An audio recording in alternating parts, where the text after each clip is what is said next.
Okay, welcome to the first episode of the Spid Werkz podcast, aka the Spidcast. My name's Peter. I'm the founder and president of the Spid Werkz Foundation. And for those of you that don't know about us, which is probably a lot of people, we support Olympic, Paralympic, and other elite athletes in traditionally underfunded and kind of underrepresented sports on the mainstream. We're big on kind of helping them bridge support gaps, funding gaps, helping them meet their goals. And on this podcast, we're going to cover all things SPID, all things high performance, really covering into a lot of our athlete journeys, the realities behind elite sport, and generally just doing as much focus as we can on those of the athletes that we support and the people in our community. And that starts us off with talking about Dr. Spid himself, Steven Schaefer, who was one of our superstar 2025 Spid Werkz sponsored athletes. He kind of lives the Spid mission every single day. And today we're going to talk, I think, a bit about the 2025 season for you, which culminated with, I think, probably your biggest race of the year, local, real primetime race for you, Tour de Tucson. And yeah, really excited to get into working our way through the heck of a year of 2025 and then getting really into the depths of your race and your race strategy and everything around it come the end of the year. But Steven, welcome. How's it going? Doing good, what can I say? The spit is high. You've got our Spidtastic sunglasses on, so That's right. it all looks like Spid to me right now, and I'm so excited to share it with everyone here for season one, episode one of Yeah, Spidcast. Let's do it. the inaugural. And I would say it all looks spid to me too, but I'm having a hard time seeing with these sunglasses on, so I think they will also be coming off on my side. But hey, I mean, we know you quite well, and it was really nice kind of getting to know you during last year. Then we got introduced through Andre, one of your esports racing buddies. But would you mind kind of just giving us an introduction and sharing a little bit about your background broadly, but also your background in elite cycling?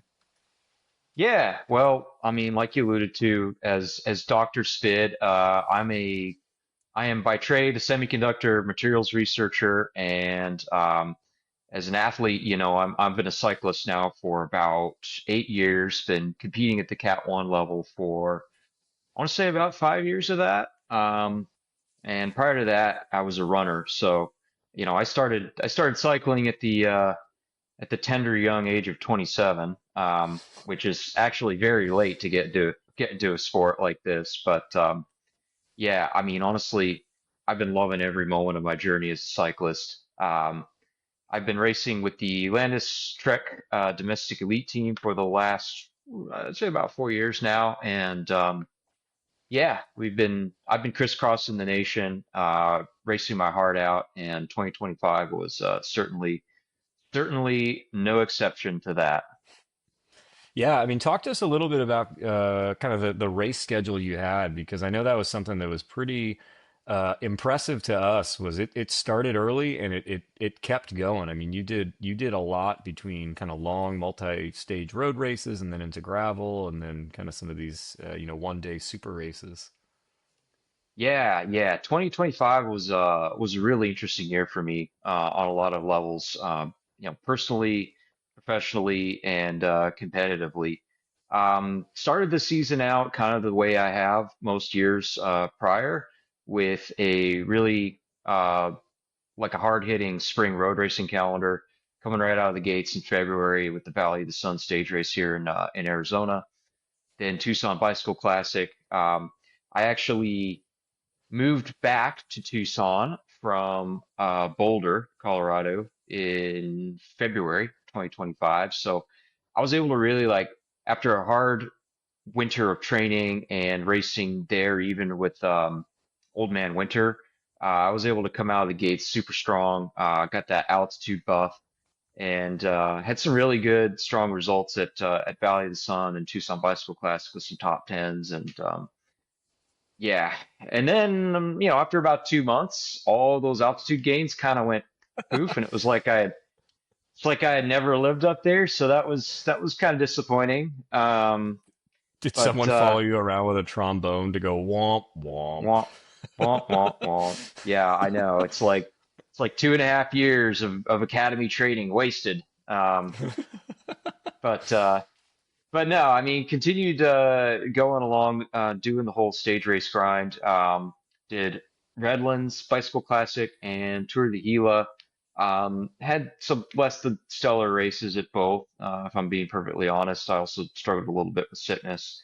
Um, and then kind of finally wrapped things up with the USA Cycling Road National Champs in June before taking an extended break. And got back to training in the like July or August timeframe, in like a really serious way.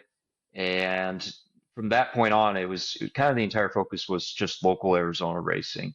Had a very heavy gravel calendar in the fall, doing all the regional events around here, and really was satisfied that I was finally able to kind of put all the pieces together in gravel racing in a way that I haven't been able to do before. The fitness was good, yes, but also, um, I made new choices with my equipment and nutrition and hydration on the bike.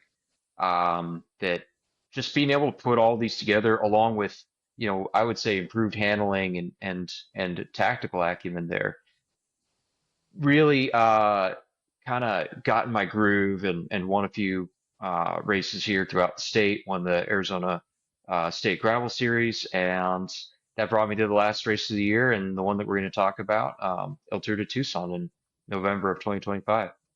Yeah, no, absolutely. And it was really cool seeing you crush the gravel scene in the second half of the year because it seems like gravel is the thing to be doing. And I mean, It's what's as a hot. climbing as a climbing roadie, you just rolled in there and cleaned up. I mean, who knew we had a secret weapon in the gravel space? Um, Well, as they say, speed is king, Peter. At least that's what I or say. or spid. I mean, either one. Spit is king. Yeah. Or spid is spid. Really is what it comes down to. Hmm. Um, and I know, we had talked about this, I think, privately along the way, and I know this is, a little bit more of a thing you can, talk about kind of broadly and something we're going to cover in the podcast here anyways. But I mean, you were doing crazy amounts of incredible racing and working and the whole thing, but, you did have some kind of pretty heavy personal life things going along with that. And, I think it's amazing that sport can kind of carry people through this and at times can really, help. But I think that actually sets up a lot of kind of getting into El Tour and what that meant. So I don't know if you maybe walk us through a little bit of that so we can kind of get the full story leading into the race. Yeah, I mean, like I alluded to, 2025 was just a pretty crazy, turbulent time for me in my personal life with, uh, you know, moving back from Colorado, starting a new job that ended up taking a lot of my time and a lot of my mental resources, to be honest. And, this was all against the backdrop of my father kind of beginning to get more and more sick, until he was finally diagnosed about a month before El Tour Tucson with late stage colon cancer. And we knew for quite a while that something was amiss. He bless his heart, he's an incredible father, an incredible man, and just the greatest role model I could ask for, as someone who really lived all of these virtues of duty and discipline and leadership. But he also was just kind of stubborn and really refused to let us help him seek the care that he needed, until it really became like far too late to do anything. So, like I said, this would have been, I guess, late September, excuse me, late October that he was hospitalized and diagnosed with terminal colon cancer. Um, at that point, he elected to go into in-home hospice care with my family here in the Tucson area. And a big part of that last month of his life, I spent there at my family's home, helping care for him and helping support my two sisters and my mother as well. Yeah, I mean that was a lot, and I guess what were kind of some of your thoughts around training, racing, sport in general in this, pretty heavy piece where you've got both mental and physical resources going towards really helping your family, and then on the side you're out there racing gravel and getting ready for a big race. What was kind of the weight going through your head? Yeah, I mean, I obviously had all of this calendar planned out months in advance, preparing to go do all of this. And life throws curveballs at you, you never really know what might crop up. But all that is to say that I kind of had this plan in place, and once as my dad got sicker and sicker, yeah, I did have to start thinking like, okay, is this a good thing for me to be doing? Is this a responsible thing for me to be doing? Should I be should I be continuing to try to like train and race at a high level when I'm also trying to work a full-time job and support my family? And I think after having a lot of time to reflect on this and kind of how I felt both in the moment and afterwards, I still think that that was 100% the right decision to keep training and to keep focusing on that, because I think that being able to feel like I had this mission that I'm on, this plan, it gave me kind of this certainty, and almost this sense of security maybe that was lacking in other elements of my life at that time. Because as stressful as all of that is with my father, as stressful as work is, cycling and competing and training, those are things that I just know really well. Like I know how to do them, been doing them for years, and being able to hold on to that and have that as kind of this like anchor point in my life, while everything else is in turmoil, I think enabled me to be more supportive and um, more emotionally strong through that whole time for my whole family. And there was also the element of every time I would go visit my dad, I would be like, "Hey, I got this race coming up, that race coming up. I'm gonna do my best. I'm gonna try and win this one for you. And I can't wait to share that experience with you. Even as I watch him slip away, it gave us just Yeah. one more thing to kind of pretend it's normal and not dwell on the darkness, really. Yeah, I mean, I think sport is really kind of a beautiful thing, or really some any of these kind of shared hobbies, but sport in particular is uh, a real like human level achievement that's shareable, and I think you made some really good points around. It does add some form of control and normalcy to you're working really hard at something, but that's your safe space because you know it, Hmm. and you can accomplish things. You can do a training and get to the end of the training and feel like you got something done. Yeah, Um, spend your physical and mental energy in the way that you know best. And I think if you take care of your mental health, kind of the rest of it follows. Totally. Speaking of mental health, I mean, leading up, were there any moments where you said, like I'm not going to do it, or was it, hey, I'm on the calendar as you said, and you were just kind of getting ready, and how did you kind of get prepped for the race? Yeah, that's a great question. Like I said, about a month before El Tour was when my dad was hospitalized, and that was kind of the hardest moment for me, especially since I had another gravel race about 2 days later. But I went through with that one, and I raced with like more emotion than I knew I had inside of me, and that was honestly that was one of the hardest moments. And then everything after that was like, okay, this is now our new reality, and this is our job. But that last week before El Tour was really really hard for sure, um, because it was clear that my dad was really, just days away from passing, and dying is, the experience looks different for everyone, and it is different for everyone. I think in my case, I didn't quite understand like just how kind of drawn out and ugly it can be, and even I say that, but it was really only like 2 weeks or so that my dad was just really kind of not there. Um, so in that week leading up to El Tour, the thought did cross my mind a few times. Should I be racing this weekend? Should I do that? Do I need to be there with my family like for the moment that he does go? And I will say that all of that doubt was 100% put to rest when On Friday morning, the day before the race, I woke up. My mom pulled me aside and just said, "Hey, here's what you're gonna do. You're gonna help me with a few more chores here around the house, and then you're gonna go back to your place downtown, and you're gonna get a good night's sleep, and you're gonna wake up, and you're gonna race your heart out at El Tour, and that's the way it's gonna be." So having her buy-in, her permission, made me feel like this is 100% the right thing to do, and gave me like complete confidence to go out and race at my best on Yeah. Saturday. And who argues with their mom when they give them a direct order, right? You better not argue with Mama Schaefer. No, she's not gonna. She will brook no argument.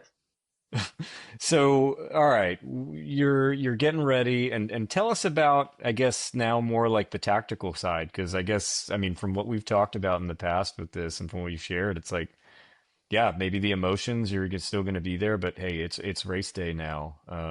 What was your prep there? You know, how did you get ready, fueling, and all that? Because I know folks are probably interested in just how you get ready for a 102-mile race. And actually, it'd be remiss if we didn't tell a little bit about the background of the race too. Oh yeah, certainly. So, El Tour de Tucson is it's a Grand Fondo. It is one of the largest, if not the largest, mass participation bike races in the United States. This was, I think, the 42nd edition of El Tour. I could consult my poster here. Yes, the 42nd edition of El Tour de Tucson.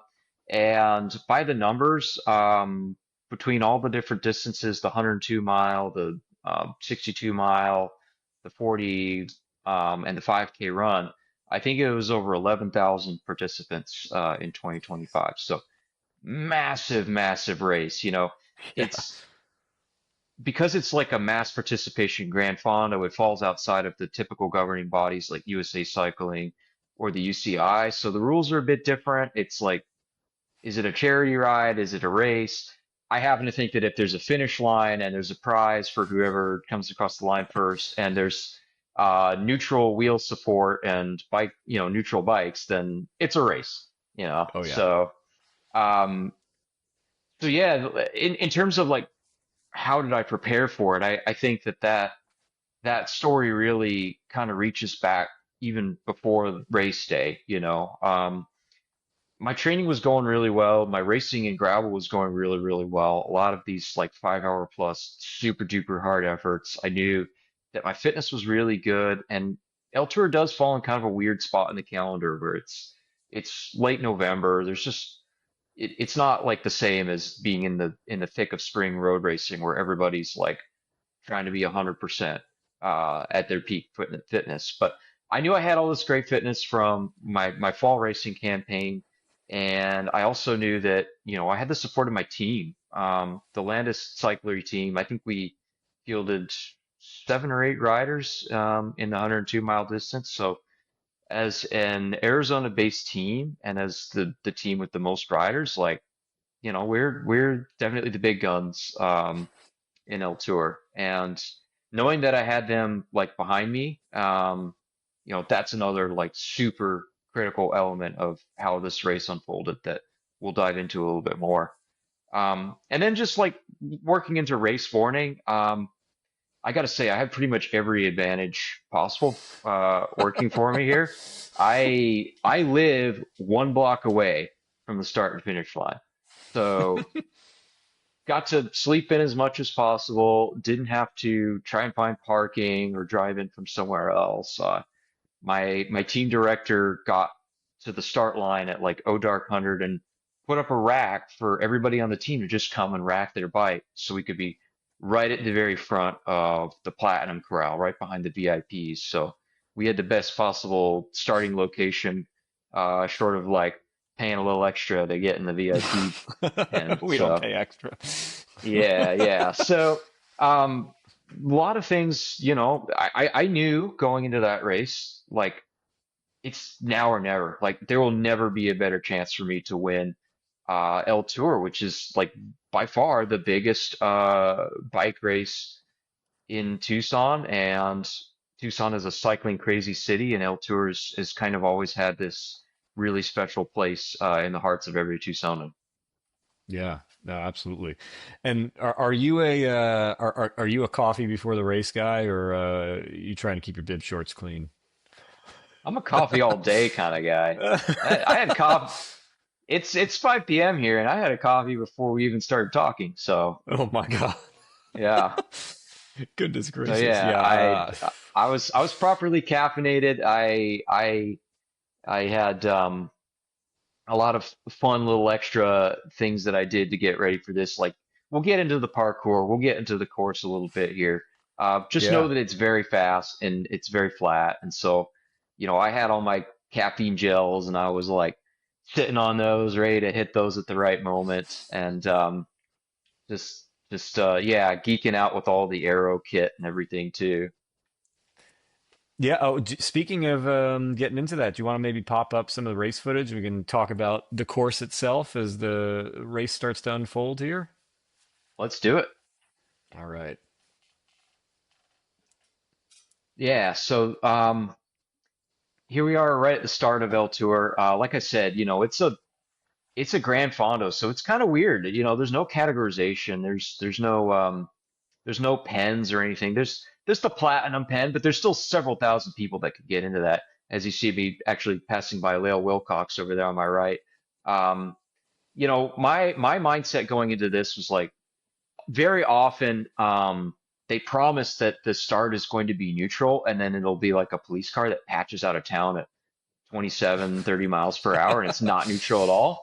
But like, hats off to the El Tour organizers this year. They actually had a neutral car with a race official in there that kept it at a very reasonable, like 15 miles per hour or so on our way out of town. So you can see right here, this is my statement of intent. I just dive bombed that first corner and got right onto the bumper of the car. And this is me saying like, hey, today I'm not here to play around. I want to win this race. And that starts by just, making sure that you put yourself in the best possible position right from the word go. I mean, it's 102 miles long and there's a lot of things that are going to happen, but might as well just, stay safe through the neutral zone and get yourself right to the front because it doesn't cost any Yeah. extra energy. In fact, it saves energy to just sit on the bumper of this car. So, You're getting a um, pretty nice draft there. getting a pretty nice draft. So yeah, hats off to the organizers too for putting a little more support for the elite racers here too. You can see that Shimano mechanic moto there on the right with spare wheels. They also had a follow vehicle with spare bikes as well. So Wow. yeah, El Tour, I think I got to give the organizers credit for allowing the people who really want to race to race properly this year in El Tour. Yeah, no, that was incredible. And I guess as you go through this, you said you had those eight of you in the race, and you all are wearing the what black, white, and highlighter yellow green kit, right? Correct. So as we make our way through the end of the neutral here, look for our guys to start kind of making some moves, but also just really marking a lot of moves at first. You can see here the race director is actually about to drop the flag so we can go racing. And All right. race starts out here on a just this big motorway. It's very flat, and yeah, I mean, I guess we'll talk a little bit more about the conditions here, but you're about to see the flag drop and the actual kickoff soon. And did you all have kind of a strategy? Did you say, "Hey, everybody, I want to go win it"? Was it, traditional? You had some favorites on if there was a breakaway, if there wasn't. Like, how did you talk strategy, either prior to race day or at race day with your team? Well, I definitely made no secret of the fact that I really wanted to win this race, that I thought I had very good legs. But the thing about road racing, as you can see, Sean Christian here takes a dig at the front. Um, Whew. Yeah, actually, this fellow in front of me was, you can't hear the audio, but I was yelling at him to go faster because he, he was blocking me from getting onto Sean's wheel. Um, but yeah, the strategy discussion that we had was really just kind of at the start line before the race. Like we knew we had a lot of numbers. We were looking a lot at the forecast. There were some pretty strong winds today, and the wind was like prevailing from the east. and much of the first, I would say, third of the race or so is eastbound. So kind of into a headwind. But other than that, the conditions were fair. And this race is very flat. You know, it's about 3,000 feet of climbing and 102 miles. So there's really not that much elevation and never gets steeper than about 5% gradient. So on a course like that and in conditions like this, teamwork is going to be really one of the main deciding factors. So we knew that we had the strongest team. Obviously, we're not going to let any kind of breakaway go unless we're represented in it. Um, but the thing to know about strategizing in a road race is that your best laid plans generally go sideways as soon as the race starts. Like you can try to Yeah. predict how you think it's going to go, but 9 times out of 10 it doesn't go that way. Um, so yeah, we mostly just want to make sure that we stay super heads up about breakaways and marking moves and getting deep into the race with numbers when I I thought that the race would be decided kind of in the last 15 miles as we make our way back into town with a super strong crosswind. You can see here one of my Landis teammates going to track down that adventurer who's decided to go off the front. Yeah, I would imagine at this point the guy's going into a headwind and you have about 100 of the 102 miles left. Not probably Hmm. too worried about the flyers going off the front. Absolutely not. I mean, you can see here, I'm just sitting in the wheels and I'm chilling. I'm not marking anyone really other than like Sean Christian or perhaps if this fellow in front of me, Eloan Gardon, wanted to go on an adventure, I would have been on that in a heartbeat. Because Yeah. this is sort of yeah. Go ahead, Peter. Oh, I was just saying, tell us a little more about some of those riders that you're mentioning, because I know you've told me about them before, but not everyone Mhm. may know some of these household names and what they mean in a race like this, as far as some of the heavy hitters. Yeah, yeah. El Tour, like I said, kind of interesting race in that unlike many of the other races I do in the year, there's no sign up list that I could go creep on and see who's racing. So you don't really know who the hitters are going to be until you sort of show up in the morning.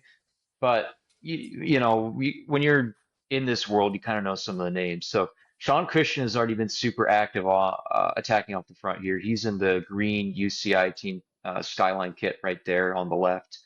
Um, Sean won this race 2 years ago in 2023, and as I found out later after this race, he's since gone on to the new Modern Adventure Pro Cycling team that's racing in Europe and internationally. So he's he's got a really bright future ahead of him, and Yeah. he's already accomplished some really big headline results. So of course I'm watching to see what he wants to do today. Eloan there in the Team USA kit. He is a Paralympic athlete, incredibly strong time trialist. So this is a great course for him because it's Yeah. just flat and fast. And so Yeah. I'm watching him super carefully too to see what he does. And beyond that, there's kind of some a few other solo riders that we're looking out for, but I'm feeling pretty confident about our team that we have here and our squad and our ability to control this. So you can see here, I'm Totally. perfectly happy to just sit in the wheels and chill out. Well, and I'm looking around at wheels and bikes, and I mean, you've got probably what, $300,000 worth of bikes in this little pack. But tell us a little bit about what you had with your kit. I mean, between bike and I think you said you were in full aero setup, ready to rock and roll in the straights and flats. Yeah, yeah. So I was racing on my Gen 7 Trek Madone here, super aerodynamic frame, really deep sections. Great bike for this race for sure. And I pulled out a few little extra tricks to really try to go as fast as possible in this race.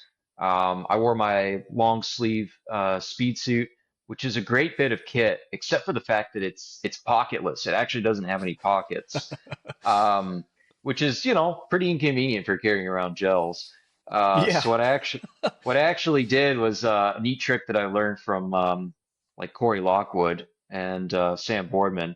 I took my numbers, my race numbers, and I actually laminated them with some clear packing tape and then pinned them into the jersey in such a way to like form a pocket with a line of pins down the sides and across the bottom. So I could make two pockets and stick all my gels in there. and still wear my super fast skin suit. We can see here a Kelly Benefits rider going off the front. That's so yeah, this is my teammate Matt Cutner up there. He's kind of showing what that long sleeve skin suit looks like. And in addition, I had shoe covers. I had my aero helmet. I had even put some like furniture anti-skid pads on top of my handlebars so I could try to like puppy paw rest my arms against it. Um, I tried that a few times, as we might see in some of the video here, and then just decided it was like way too dangerous. Um, would have been better to have some like skateboard grip tape or something, but it's kind of sketchy. I'm not gonna lie. So And so I guess at what point, because you're in a kind of a cool, like almost like highway coming out of town, beautiful sunrise happening, which must have been pretty neat to ride into. But yeah, what kind of is the next feature on the course, or when did stuff start to either settle down and or get real? yeah, so this, like I said, this whole first third of the race almost is just plowing straight into a headwind, and there's still lots of attacks flying here. People are trying to get off the front. But I'm like, this is totally futile. We just need to make sure that we've got a rider on whatever move goes, and they can just sit in there and either work with them or decide to just bring it back. But I'm like, yeah, I'm still asleep at this point. I really don't care. As you can see, my teammate Nikos is moving up on the left. So, as we kind of make our way off of this long motorway, the race did settle down not very long after this footage. We had Sean Christian, interestingly, just setting pace at the front of the peloton and chewing the wind for us. I think he just decided he wanted to see how many calories he could burn. Wanted a hard training day. Um, but yeah, it was um, we made our way east and south, and so it alternated between headwind and crosswind. And that's where my teammate Nikos here, really did a fantastic job of keeping me safe. You can see he's a pretty like powerfully built rider, um, Yeah. super strong racer. He's actually since moved on to the Butcher Box cycling team where he's racing more crits, but he's been on fire this spring here in 2026, and he really was definitely the MVP of this race today. When we made our way through those crosswind sections, he always gave me like just enough of a sit at the edge of the road, keeping me in the top 10 wheels, usually like the top five even. And we were just, yeah, straight up mobbing the front and chilling. Not doing any work that we don't have to, because my thought process in this whole thing and what I communicated to the team beforehand was, um, we need to find ways to make the competition bleed, right? Hmm. Otherwise, we need to make them close gaps that they don't want to close. We need to make them make some hard choices about chasing us down, because there's no decisive climbs or anything on this course that can really shake it up too much, other than maybe Pistol Hill, as we'll see in the next clip, and the final climb that still comes with about another 20 miles to go before the finish. Hmm. So, yep. So we're just kind of letting other people break themselves against the rock of the headwind here, and not really not really sweating it too much. But yeah, I suppose we can talk a little bit about the next phase of the race here as I get Totally. our next clip queued up. And So. did you have a fueling plan, like every X number of minutes to carb load or hit a gel? I mean, what was the plan there? Yeah, I was aiming for about 100 grams per hour of carbs. I think I took in a little bit more than that, maybe like 110. Um, it didn't end up, it ended up being a fairly easy race from where I was sitting for most of the race until much closer to the end. So um, it was also pretty cold, so I knew I would just be able to get by on three bottles. I'm kind of a small human, so I don't need as much water as a lot of other racers.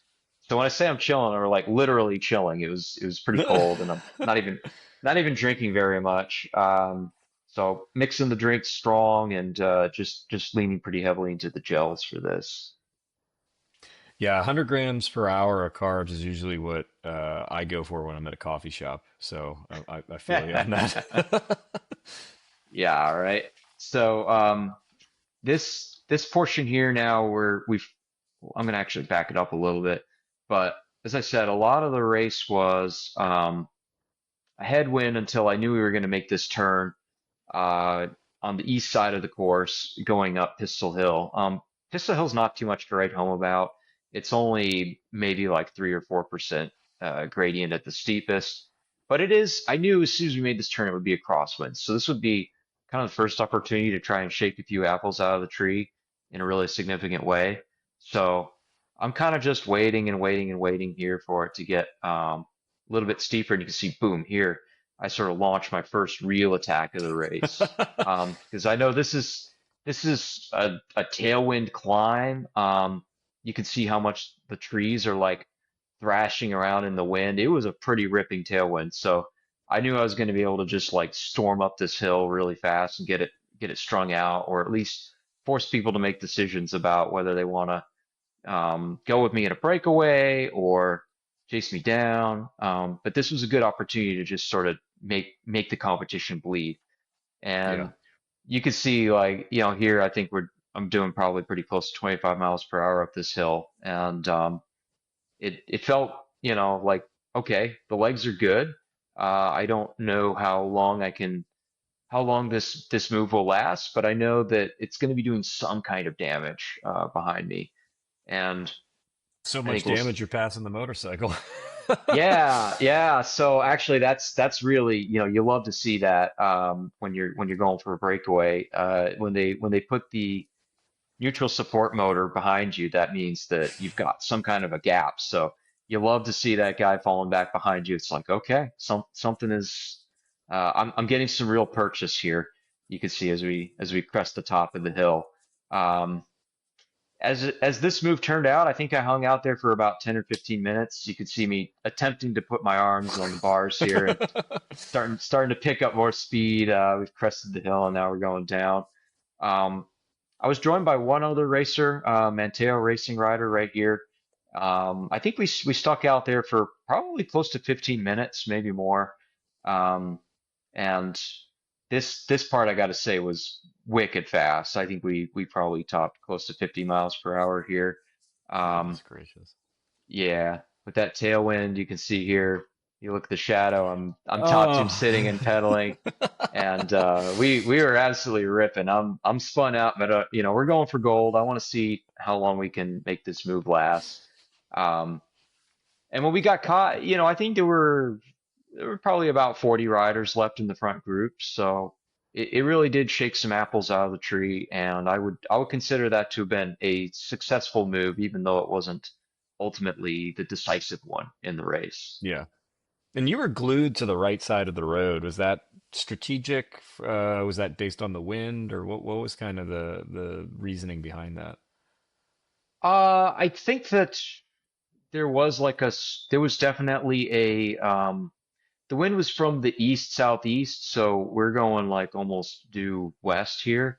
So I want to kind of pinch it off to the right side of the road a little bit, so that people are going to have a much harder time following my wheel. You can see here Yeah, now I fall in ever so slightly on the right hip of this racer here. So a sure. little more sheltered over there. There was it was a cross tailwind, so. Yeah. Um, Always, I have a joke that like a good road racer is also a good meteorologist. We're always watching the weather. We're trying to understand the wind, what the conditions are going to be like, and yeah, that's something we got to think about like every second of every race. All right. So what was the next big move in the race? Because I guess that was shaking down the field to, hey, instead of 11,000 riders to go against, you had about 40. So what happened next here?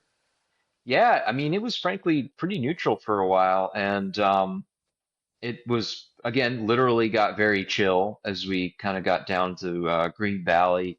A lot of these pecan orchards, I think the temperatures were somewhere in the 40s, but Wow. crisp and dry. So yeah, this was definitely.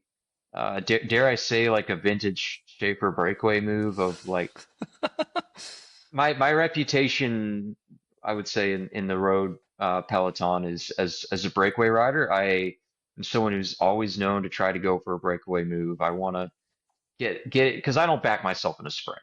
Like it's not a secret. I'll come out and say it here on Spidcast.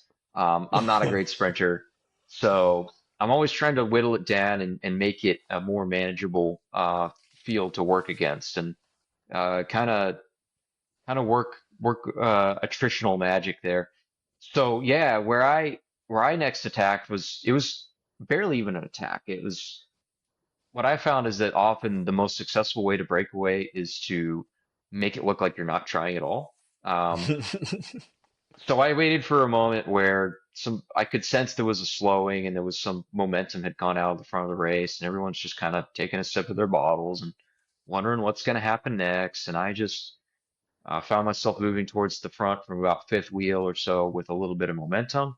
I just decided, okay, let's just put in like 500 or 600 watts here in the saddle. Um, Look back, and see no one is immediately chasing me. Okay, now it's time to actually like commit and go close to threshold or a little bit above it and see what happens. And pretty quickly got a solid gap of maybe like 20 seconds or so before they started to try to Wow. chase me again. And that held steady for a while until there was another, I guess, flowing or the momentum went out of the group. And then at that point, my teammate Nikos was able to come across and join me, um, which is like incredible that he got across without taking anyone with him. Yeah, I was thinking the same thing because I know we talked about this before. Jeff Linder from NorCal Cycling would be just screaming, "Don't chase your teammates." And I mean, whoever was supposed to or was near him, probably, I mean, did they just drop anchor? I mean, did he have any idea what happened or how did no one follow him? Yeah, from what I gathered from talking with Nikos after the race, I guess Sean Christian was again kind of leading the charge to chase me, but by that point it had been I think over 2 hours of him mostly just eating the wind on his own. So I think Sure. he was probably just genuinely tired and out of gas and couldn't make any headway into my move there. And then everybody else, they've now been watching him ride the front of the race for over 2 hours, and they're like, well, why do I want to take over now? Just do Totally. do more Yeah. of that, Sean. Um, Nikos was able to catapult with a little bit of momentum, and it becomes this kind of prisoner's dilemma where everyone's sitting around looking at each other else like, you chased him down. No, you chased him down. And the Yeah. next thing you know, he's up the road and there's clean air. And once you've got that gap, they're not immediately in the draft. Then people have to Totally. start making a conscious decision of like, do I put in a big effort here to close this or not? Yeah, and I wouldn't doubt, I mean, just from what you told me about your race strategy with your team, I mean, you all were surfing wheels, staying in the draft. You made a couple moves that kind of nuked people. But if everyone else was trying to hold on to your UCI friend, who was probably, it seemed like he was setting a pretty good pace. I mean, they could have been a little smoked themselves. And when it comes time to put a ridiculous effort in to try to draw something back, yeah, everyone's Hmm. just putting their hands in their pockets and looking at each other.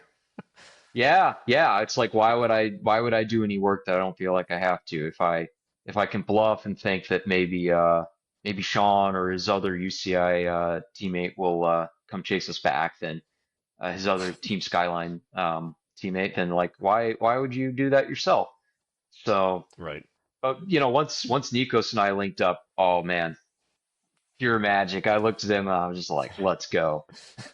You guys getting into a nice brotation there together? Like textbook rotation for sure.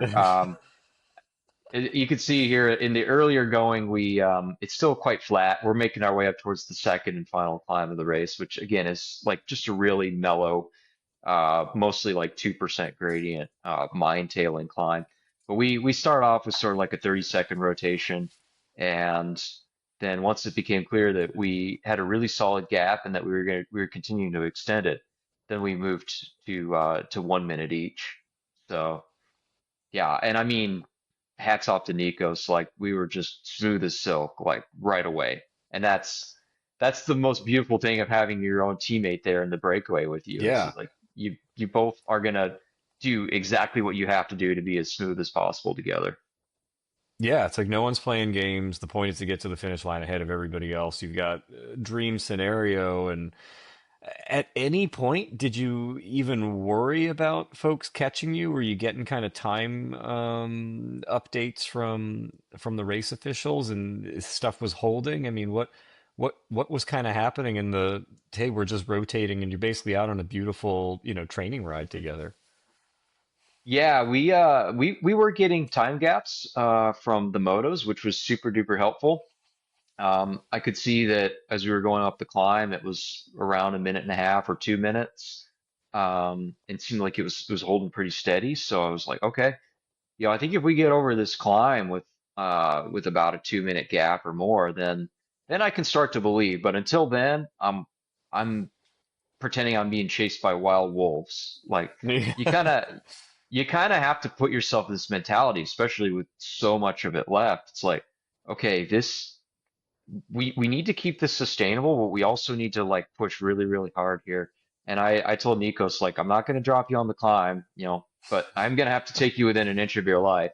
Uh, and we both suffered together, and yeah, we were able to really extend our gap up and over that, which was, I knew like that's the best, that this is the time to make time on the Peloton.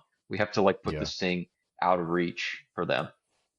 And I recently read, and I cannot exactly say, I don't know if it was Brad Stolberg or Steve Magnus was talking about how athletes, when they're working, in a team scenario or with others around them, it's like your propensity to just go harder is actually, it grows. I mean, that must have been, you said you're going up this hill kind of nuking it together. I mean, did it start to feel a little superhuman at any point as far as like, man, we're really cooking it? Yeah, yeah, I did. I mean, I was looking down at the power numbers. I was like, okay, yeah, we're really getting on with the program here. This is good. But more than that, just the speed too. Like I think we easily cleaned up all the KOMs going up that hill. Helped that it was a little bit of a tailwind too. So um, yeah, having Nikos there with me really helped me get the most out of myself too. And how long were you guys off the front together? Was this, you said it was like a 40-mile move? Roughly 40 miles. Yeah. Yeah. It's kind of crazy. Like the whole race up until that point almost felt like a blink of an eye. And then a very long and hard 40 miles, but we were absolutely cooking. A little bit of a net downhill into town, so we averaged 30 miles per hour from the time we broke away until we finished. And at what point did it start to settle in that they're not catching us and we're bringing it home? I would say when we got to the bottom of Duval Mine Road, or excuse me, Helmet Peak Road, um, we got to the bottom there, and then we made like the last turn to start going north back into town. I think there's still about another 15 miles or so. But we got a time check that it was over 2 minutes. I think 2 or 2.5 minutes. I was like, okay, That's uh, I monstrous. I think we can do this because I'm still taking poles at like 51, 52 kilometers per hour. That's 31 or 32 miles per hour in the old money. Um, so I was like, yeah, it's going to take a pretty monumental effort of organization from that group behind us to catch us. And I know I've got all of my other Landis teammates back there running interference and Yeah, blocking and just disrupting dropping the anchor. chase. So it's like, yeah, yeah, this is dream scenario, 100%. Oh man. And I guess I know we looked at footage before, but there was like basically getting turned into town, and I think you mentioned you could start to see some of the skyscrapers and get on some of the roads that were really literally home roads for you. I mean, what was going through your head, but also were you all communicating on, hey, yeah, I mean, we're at the end now, and now it's teammate versus teammate, spy versus spy. Well, I was really trying to. I know Nikos was starting to hurt quite a lot. I was taking over a lot more of the poles towards the end, but I still kept my foot on the gas the entire way because like that's just kind of my breakaway mentality is that you don't you don't quit until you're done. And especially here since like we know as we make one of the final turns into town. We had a little bit of an unspoken gentleman's agreement here. I think that that I was going to be the one to take it, mostly as a result of the fact that in the last 15 to 20 minutes, as you can see, I flipped Nikos through here one more time. Took a We're little we're look both behind. we're both running on fumes, but there's a little bit of an unspoken acknowledgement that Oh, I was doing the lion's share of the work here yeah. for most of the last part of the race, and You guys are just getting after it too. yeah, Good I mean. grief. And Nikos, like bless him, like I said, teammate of the year award for sure. He gave me everything he had and then some. And he's been racing so strong this spring as we make this final turn. He's got a lot of big results already in his pocket from this spring and many more coming. So, if he wanted to sprint, if we wanted to have a real sprint, then sure, I wouldn't be upset about it. It's a lot better though when you can just kind of cross the line together and just know that like, wow, we did something really incredible here. We held off the whole pack and we crossed the line as teammates. One, That's so two. cool. Yeah, it was a pretty magical moment, I gotta say, on so many I levels. gotta ask because I've never been like this, but I mean, this must be the first time in an hour you've let off the gas, and not only let off the gas, but let off like throttling all the way down. What was the physical feel? Because you must have had euphoria. It's a beautiful day. Look at the clouds, and you finally put your foot on the freaking ground. I mean, what was the physical and emotional feeling right now? Oh, I don't even know what I was feeling at that point. I was just over the moon. You can see they're grabbing me and they're immediately taking me over to do media and stuff. But I physically I was pretty empty, but mentally, I think I rode with so much heart in that last, especially like 20 or 30 minutes. Carrying my dad in my thoughts that whole Totally. time. That gave me reserves of strength that I didn't even know I had, and just enabled me to keep pushing, even though we ended up winning with I think over 3 minutes. Did we have to push that hard? I guess not, but like that was really the power of emotion. I remember looking over at one point at Nikos and telling him like, "Hey man," after we got down off of Helmet Peak Road and we made that turn, it's like, "Hey man, my dad is watching us from the other side right now. Let's go, let's go." Um, and just carried him with me in my heart all the way through the finish line there. Yeah. And what I think is kind of lost a little bit with this time gap thing, and I don't know why it's just really stuck with me, is you had 3 minutes to enjoy that win, kind of in isolation with your teammate and just take it Hmm. all in, as opposed to a sprint finish where it's just chaos after. I mean, did it feel like the 3 minutes lasted a long time, or did it feel like, oh man, like I'm in media, like what kind of happened in those 3 minutes? I didn't really have much time to look around and see what was going on. It was just kind of straight into media, but definitely those last couple of minutes rolling into town, and it's like we're doing it. We are Yeah. 100% doing it, and there's this swelling of emotion, and honestly, it just fueled me to like want to keep my foot on the gas and go faster and faster and faster. It's like all I knew in that moment is just speed, and it felt Yeah. so good. Oh man, the photo of you crossing the finish line, I don't know if you have that one. That is I like, it's do. mega. That is a Let's mega, see. mega photo. It should be in here somewhere. Oh gosh, where is it? Oh, well, we're working on that. The production value is outstanding here, as you can see. Um, Take dang care of it. that in post. Yeah, I don't have it. So we'll put it up on a screen now. Um, and I mean, we've met in person. We've talked a lot. You're a pretty mellow guy.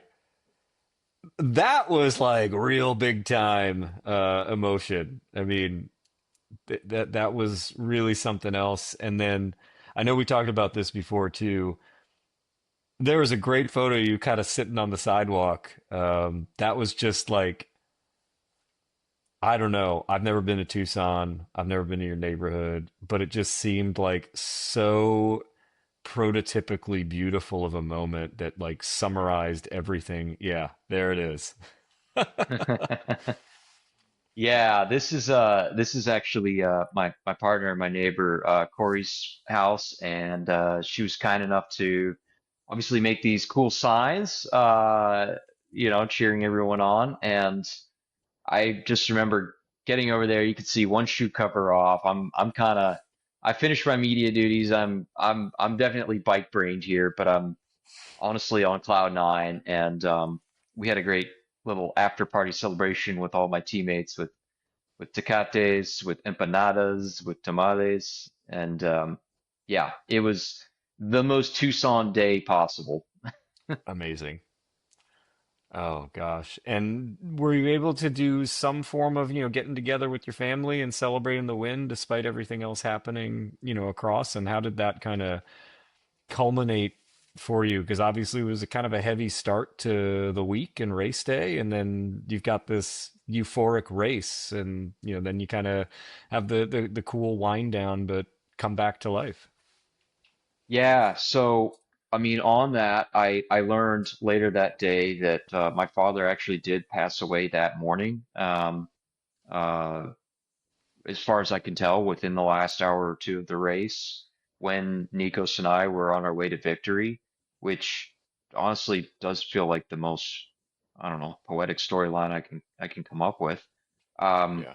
I will say that I knew that that was very likely going to happen, that he was going to pass away that day. So mentally, I was prepared. And I simply can't think of any better way to honor his memory than to win the biggest race in Tucson, and dedicate it to him. And I think that, yeah, this win also really was a great gift that I could give my mother after this incredibly challenging time in everyone's lives. So I was able to catch up with them a day or two later and celebrate, and just to see my mom so happy after such an incredibly difficult chapter. It felt like the again the best possible thing I could have done for my family was to go there and to do that race and to bring it home for them. So Yeah. what a storybook ending. What can I say? No kidding. And what kind of lessons did maybe you take away from kind of the season, the end of the season, the kind of personal and sport combination, and then maybe what are some things that you'd tell people generally, but then maybe folks that are going through just difficult personal life stuff, but are still, in elite or some level of, performance sport. Yeah, I think having this plan, this schedule of races, culminating with El Tour, and being able to come up with a day-to-day training plan, having all of those pieces with that structure, that routine, that rigor, um, it kind of frees up, at least for me. I feel like having that focus really frees up a lot of mental and emotional bandwidth to handle the other things in life, because it's like, as crazy as everything was for me in 2025, with so much like personal upheaval, um, I still had this thing that I could keep coming back to, that I just know how to do. It's something that I'm good at. I feel good when I'm doing it. I feel good when I'm done. And that enabled me to be a bigger person to everyone else in my life. And I think that that's one of the really magical things about sport, and hopefully something that everyone can take away from it is that, um, trying to be your best version of yourself as an athlete, as a competitor, or just as someone who enjoys being active, will make you a better person in every other aspect of your life. I truly believe that. Totally. I tend to agree as well. Um, so anything else you want to say about the race, or you want to transition into our kind of lightning round of the Spidcast here? I'm ready to ride the lightning, Peter. Okay. Here we go. All right. So we've got a series of questions. We'll try to do a similar series of questions to all of our guests. Just we have such a big guest list, I can't even tell you. Um, let's talk about something very spid you did recently, sport or not, but just something that kind of really embodies the spid ethos. Right. Well, as I say, spit is in the eye of the beholder, but I happen to think that the most spit thing I did recently was a little over a month ago at Belgian Waffle Ride, Arizona. I came upon a crashed rider who managed to like cream an entire Cholla cactus face first. So he was absolutely coated in these Cholla, which people don't know what I'm talking about. It's this nasty cactus that basically breaks into a million pieces when you hit it and sticks all over you. And yeah, he was not having a good time, but I got the comb out and I just was like flicking all of these choya joints off of him until I got him as clean as I possibly could. Jeez. It's just, Do you I would carry as I an would hope Arizona he. native? Well, fortunately, he was wise enough to carry the comb that they Okay, yeah, give that was you my at the. question. Is that Yeah, like, standard operating procedure, just like you something you're never issued? you never think it's going to happen to you until it does. So when you're out there in the desert, probably a good idea to carry a comb with you. Oh my God. Well, d did he make it to the end of the race? He DNF'd. He had half a cactus stuck in his face. Like, no way. Pretty lucky you didn't put an eye out. So let's talk about something not very spid that happened lately. Oh, not very spid. Probably last Saturday, the shootout group ride. It was hella windy, and I got back into riding for the first time in like about a month since that crash that I had at BWR. And I was feeling pretty undercooked, and it showed. I got dropped all the way back to Group 3 in the crosswinds. I'm like, come on, I know I'm better than this, but um, I'm here to tell you, man, like these boys in Tucson, we don't play around, and women, Sophia was Yeah. there. Sophia was in Group 2. She didn't get dropped, so um, you know, Keegan was cracking the whip on everyone on Saturday, though, Yeah. for sure. Keegan Uh, Swenson.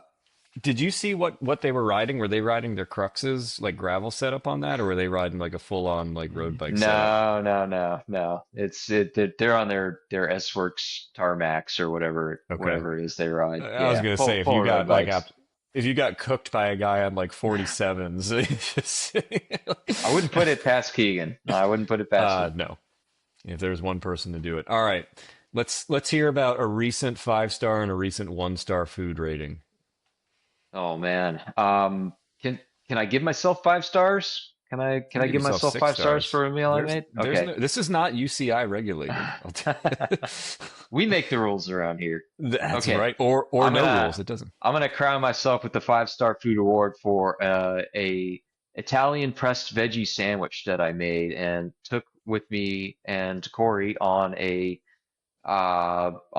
wine country cruise a couple weeks ago out in Sonoita. So we did a little bit of car camping and enjoyed this incredibly bomb Italian sandwich with Oof. like olive tapenade and artichokes and roasted red bell peppers and Oof. provolone, all kinds of good stuff in it. But this sandwich was like this tall, before it got pressed down, and was about the size of like a baby, and it was so 100 grams of carbs delicious. an hour.